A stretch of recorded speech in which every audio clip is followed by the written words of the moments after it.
Merci. La parole est maintenant à Madame Nadia Sollogoub pour le groupe Union centriste pour 6 minutes.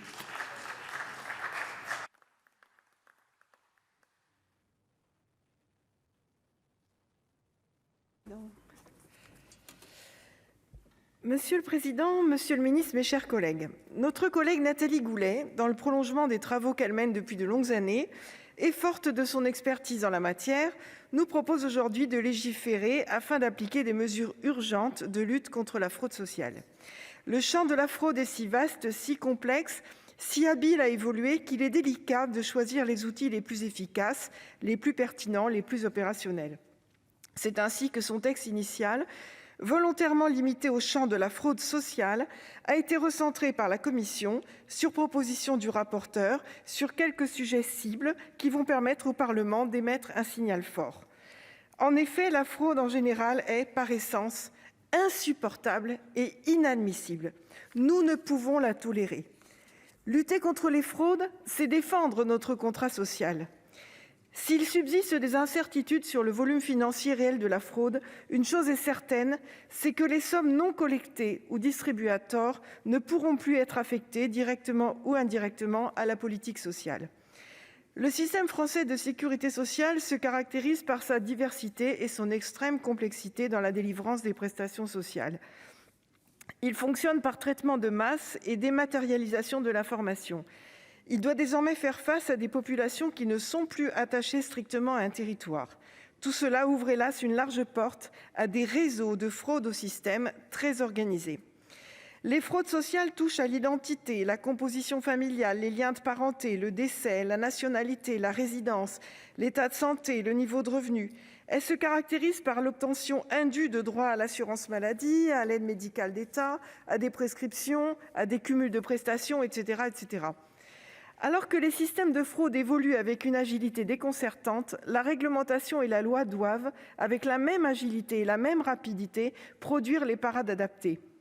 La police doit aller aussi vite que les voleurs, nous disait il y a peu Gérald Darmanin, et bien dans ce domaine également. Si bien qu'au-delà de ce texte étudié en ce 11 mars 2021, nous devons nous préparer, je le crois sincèrement, mes chers collègues, à remettre sans cesse sur le métier cet ouvrage et nous retrouver aussi souvent qu'il le faudra pour voter de nouvelles mesures urgentes de lutte contre la fraude sociale. Et nous le ferons parce que frauder, c'est voler. Le rapport de la Cour des comptes de septembre 2020 s'intitule « La lutte contre les fraudes aux prestations sociales, des progrès trop lents, un changement d'échelle indispensable ». Eh bien, si un message doit passer aujourd'hui, monsieur le ministre, mes chers collègues, c'est qu'il est fini le temps des fraudo-sceptiques, le temps où le sujet était pudiquement glissé sous le tapis. Il faut désormais prendre le problème à bras-le-corps, s'en saisir et ne plus jamais détourner le regard.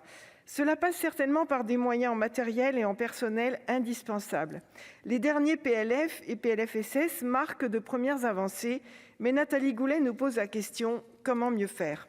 Je vous remercie sincèrement, monsieur le ministre, de nous avoir apporté aujourd'hui plusieurs perspectives via un plan d'action volontariste.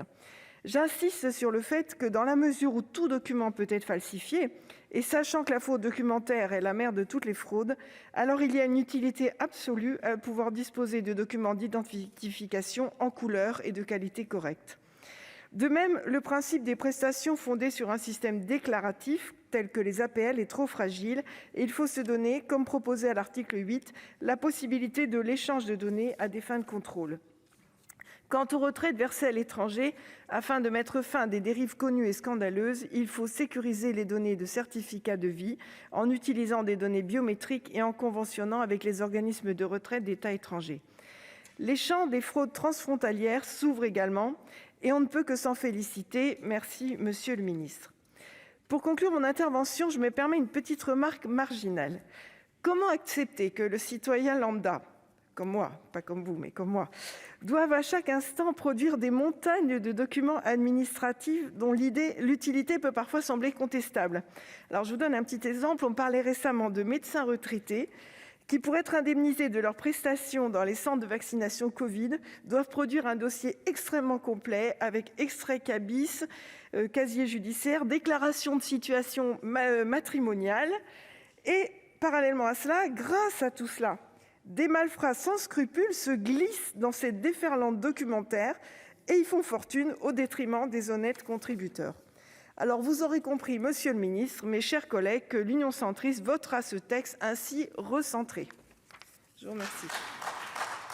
Merci, cher collègue. Monsieur